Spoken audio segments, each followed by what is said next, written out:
Depuis le temps que tu me parles de rythme, d'engagement, et que moi je te dis que ce qui fait la différence dans le football aujourd'hui, c'est la qualité technique, parce que les joueurs, ils sont à peu près préparés physiquement tous de la même façon, et que sur le plan athlétique, ils ont tous à peu près les mêmes qualités, que sur le plan tactique, bon, entre 4-3-3, 4-4-2, ça se dépendait. Ils ont quand même une intelligence tactique qui n'en fait pas des néophytes. Ce qui fait la différence entre un grand joueur et un grand club et un joueur moyen. Oui, c'est la technique. Mais c'est la qualité technique. Arrêtez avec de... Ouais, il n'a pas mouillé le maillot. Mais, enfin, excuse-moi, capitaine, mais il y a quand même plein d'équipes qui sont techniquement inférieures à d'autres qui arrivent à gagner des matchs.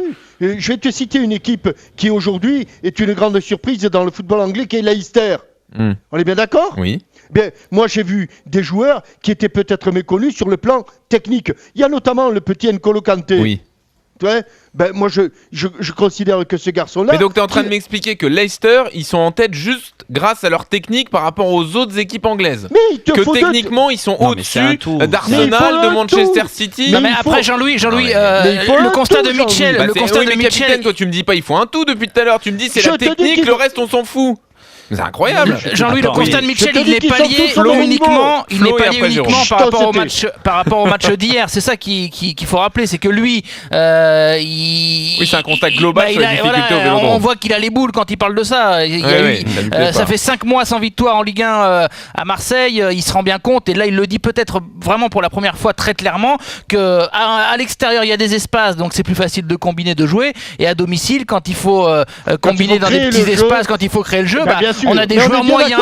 En gros, il l'a dit comme ça, de manière claire. Totalement d'accord. Alors, Jérôme, mais j'ai jamais occulté l'intelligence de jeu, la vision du jeu et les qualités athlétiques. Je n'ai jamais occulté ça. J'ai dit que ça, c'est pas trop compliqué pour être sur un pied d'égalité avec d'autres grandes équipes. Ce qui fait la différence, c'est la qualité technique. Enfin, je sais pas, j'ai des images, tu vois. Je pense que Messi, techniquement, est supérieur à Bounassar. Bon, alors, j'ai envie de laisser la parole à Jérôme, mais là, tu me fais bondir. Mais vas-y, Jérôme. Non, mais moi, je suis d'accord. On peut mettre en avant la qualité technique, d'accord. Mais quand tu prends l'effectif marseillais, l'équipe de départ, hier, je suis désolé, c'est pas un problème technique. Diarra, il le dit lui-même, c'est très fort techniquement. Barada, c'est quand même son point fort. La technique par rapport au physique. Alessandrini, c'est un mec qui est percutant mais qui a un bon pied et qui est capable de faire techniquement des bonnes choses. Nkoudou, c'est la même chose. Fletcher, c'est pour finir les actions, mais techniquement c'est pas maladroit non plus. Après, je veux bien qu'ils citent les joueurs, ils disent c'est un problème technique. Mais au stade Vélodrome, les soucis que tu as depuis le début de l'année, il faut savoir faire jouer les joueurs ensemble aussi. Les attaques placées, c'est ce qu'il y a de plus dur dans le football. Hier, ils sont livrés à eux-mêmes, les joueurs. C'est vrai qu'il se remet rarement en question dans sa communication. Et je suis désolé, à domicile, hier, alors je veux bien que Bilbao a gagné sur un but exceptionnel d'Adouris. D'accord, on est OK. Mais sinon, Marseille, ils sont pas plus de ça en danger, sauf après l'ouverture du score, où ils ont eu des opportunités peut-être de marquer un deuxième but, Bilbao. Mais Marseille aurait pu égaliser. Mais sinon, dans le jeu, c'est du 50-50. Vraiment, ils n'ont pas été dépassés techniquement par cette équipe, parce que la possession de la balle, et tu pouvais t'attendre au début du match, que Bilbao prenne le ballon et les fasse tourner en bourrique, et que Marseille contre. Non, Marseille a eu plus de 55% de possession de balle. Qu'est-ce qu'il a fait du ballon ? Ah non, mais attends. Il a attendu la c'est vrai qu'il y a eu une seule frappe cadrée. Hein, il a attendu la 85e minute pour frôler le poteau sur une belle frappe de Thauvin. Jean-Michel, je suis d'accord avec toi, sauf que pour améliorer le côté offensif, les 20 derniers mètres, il faut bien mettre des complémentarités en place.